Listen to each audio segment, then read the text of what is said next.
What Howard Zinn heard in 1986 was actually still a sketch, performed in Berlin by the American coloratura soprano Elizabeth Parcells with me at the piano, sponsored by my Jüdische Musiktheaterverein Berlin and a group called U.S. Americans for Peace.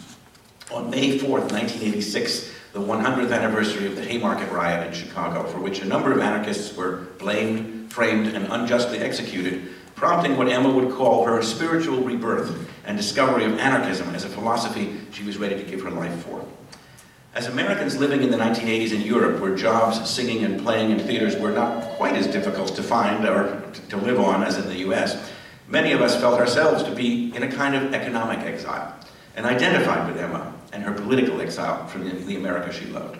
Seizing on this identification, Karen Kramer and I decided to concentrate not, as Howard Zinn did, on Emma's years of organizing in the US until her deportation by a very proud J. Edgar Hoover in December 1919, but rather on her years abroad and her efforts to return in 1934.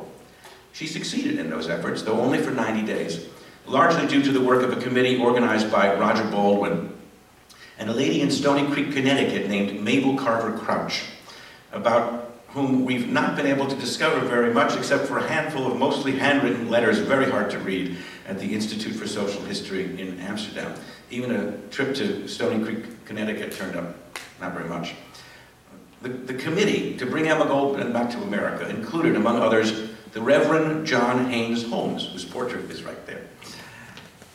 He was the pastor of Community Church for many years, and he included Emma in his May 17, 1931 sermon on the 10 greatest living women. Shortly after her return, he attended a welcome home dinner for her on February 6, 1934, attended by 350 people, though 1,000 had applied for tickets. Another 1,000 were turned away from a community church service 5 days later at Town Hall, where she paid tribute to her mentor, the Russian anarchist Peter Kropotkin. And at Town Hall, Holmes was the first speaker listed in a series of memorial tributes given to her on May 31st, 1940, 17 days after her death. Quote, "To honor the outstanding woman of our time, Emma Goldman, anarchist, author, speaker, journalist." In December 1986, there was only one member of that committee to bring Emma Goldman back to America still alive, Corliss Lamont. At 84, he was still active in ECLC, and his secretary, Edith Tiger, a good friend of my parents, suggested that I write to him, which I did. A few days later, I got a phone call. "This is Corliss Lamont. What do you want? You wrote me about Emma Goldman. She was an anarchist. I don't know anything about her. Everybody's always asking me for money. Leave me alone." And he hung up. A few minutes later, the phone rang again. "My wife says we should invite you to dinner." Which they did, resulting in a number of collaborations celebrating the centennial of Emma's friend John Reed, including a setting of his last poem, the one read in the hospital by Diane Keaton as Louise Bryant in the movie Reds, and the poetry of Corliss's and Roger Baldwin's friend Elizabeth Gurley Flynn, which I set to music in a cycle Corliss later commissioned and Helene premiered and recorded. But all that, and so much else, was made possible a month later only when, thanks to the Bel Canto Opera-sponsored workshop at the Shop at NYU, I held auditions for roles in an expanded version of E.G., having 3 women play her at different times of her life. And a woman named Helene Williams, whom I had known 10 years earlier as Helene Spearman when I had auditioned as a director for her and her first husband, Michael Spearman, at the Bronx Opera, came in and, as I like to say, walked off with the part and the composer. Actually, it wasn't quite that simple. I invited her to dinner together with my associate Lee Winston and offered her a small part. She turned it down, saying she would be interested only in a principal part.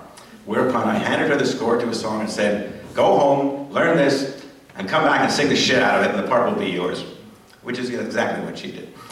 She sang Judith, in which Emma virtually predicted the Jewish Holocaust and dreamed she would kill a tyrant, but then realized that for the multiple foe, one Judith's too few. Just in Joel Mandelbaum's opera The Village, Helene was the first Jewish soprano to sing any of Maman's music, and as Joel said, it made a palpable difference in the intensity with which the part was delivered. So her being the first Jew to sing Emma also brought a new, heretofore unforeseen dimension to the part, which is really the main subject of these lectures. So now, let's watch the Paramount newsreel of Emma's return to New York in February 1934. One last thing, though. I do want to thank and introduce 3 people who are here with us, who also came into my life around the time Helene did and played various roles in the 6-person version of E.G., which you'll watch on video shortly. Pamela Sanabria, Sheila Wormer, and Douglas Kitty. And here's the real Emma herself.